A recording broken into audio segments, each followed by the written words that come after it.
এক পিস করে মাংস দিয়ে একবেলার খাওয়া হয়ে যাবে। তো কিভাবে সেটা তৈরি করি সেটা কিন্তু অবশ্যই দেখতে পাবেন। আর এটা কিন্তু গরু, মুরগি, যে খাসি যে কোনো মাংস দিয়েই করা যায়।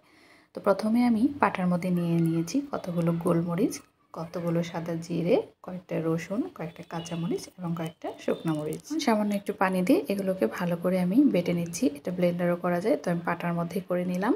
এখন আমি কয়েক পিস গরুর মাংস রেখে দিয়েছিলাম। এটা কিন্তু গরু মাংস করা যায়, মুরগি এবং খাসি যে কোনো মাংস দিয়েই করা যায়। তো এখন এটাকে আমি খুব ভালো করে এটা দিয়ে ছেঁচে নিব এবং অনেক পাতলা পাতলা করব। যতটা পাতলা করা যাবে ততটাই কিন্তু ভালো হবে। তো এখন আমি সেই মশলাগুলো একটা বাটিতে নিয়ে নিলাম, সাথে দিয়ে দিলাম একটু নুন আর সাথে একটু মাংসের মশলা। এখন এই মশলাটাকে খুব ভালো করে মিশিয়ে নিচ্ছি। এখন এই মাংসর মধ্যে এই মশলাগুলো দিয়ে সুন্দর করে প্রলেপ দিয়ে দিব। আর প্রলেপটা অনেক সুন্দর করে দেবে, সাথে কিন্তু একটু আদা, একটু রসুন বাটাও দিয়ে দিতে পারেন। তো এখন আমার এগুলো মাখানো হয়ে গিয়েছে। এখন আমি এটাকে ঢেকে প্রায় আধ ঘন্টার জন্য রেখে দিলাম। এরপর আমি 2টা পরিমাণ কাঁচা পেঁয়াজও বেটে নিলাম। এখন আমি কড়াইতে দিয়ে দিচ্ছি 3 টেবিল চামচের মতো ঘি। এটা কিন্তু ঘি দিয়ে ভাজলে মাংসটা একদম নরম হবে। আর তেল দিয়ে ভাজলে কিন্তু মাংসটা একটু শক্ত হয়ে যাওয়ার সম্ভাবনা থাকে। আর মাংস যদি শুধু মাংস হয়, কোনো ধরনের তেল চর্বি না থাকে, তাহলে কিন্তু মাংসটা বেশি নরম হয়।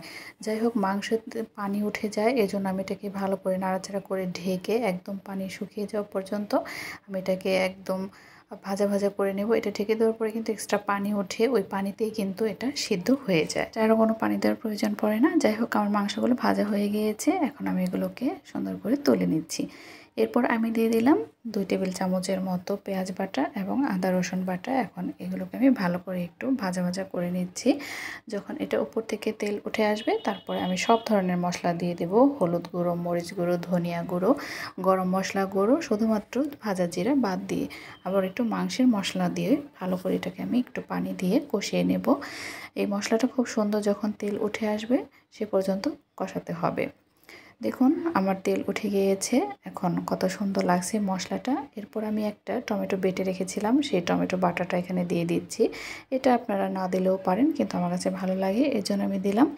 এরপর আমি একটু স্বাদ মতো নুন দিয়ে দিচ্ছি। মশলাগুলো কষাতে কষাতে উপর থেকে তেল উঠে এসেছে। এরপর আমি সেই ভাজা মাংসগুলো দিয়ে দিচ্ছি। মাংসটা কামড় দিলে কিন্তু ঘিয়ের যে এক্সট্রা একটা ফ্লেভার আসে, মানে কি বলবো, না তৈরি করে খেলে কিন্তু বুঝতেই পারবেন না। যাই হোক, ভালো মতো কষিয়ে এখন আমি ভালো করে এটাকে ঢেকে দিচ্ছি। ঢেকে ঢেকে কিন্তু অনেকটা সময় রান্না করতে হবে, একদম মশলা যাতে পোড়া পোড়া হয়, একদম ভাজা ভাজা হয়ে যায় সে পর্যন্ত কিন্তু নাড়াচাড়া করে এটাকে ভালো করে উল্টে পাল্টে ভেজে নিতে হবে। এই খাবারটা কিন্তু গরম ভাতের সাথে, পোলাওয়ের সাথে, যার সাথে খান না কেন এতটা মজা হয়, একবার খেলে কিন্তু বুঝতে পারবেন। তো আমার এই খাবারটা কিন্তু অনেক ভালো হয়েছিল খেতে। তো আজকে এ পর্যন্তই। আল্লাহ হাফেজ।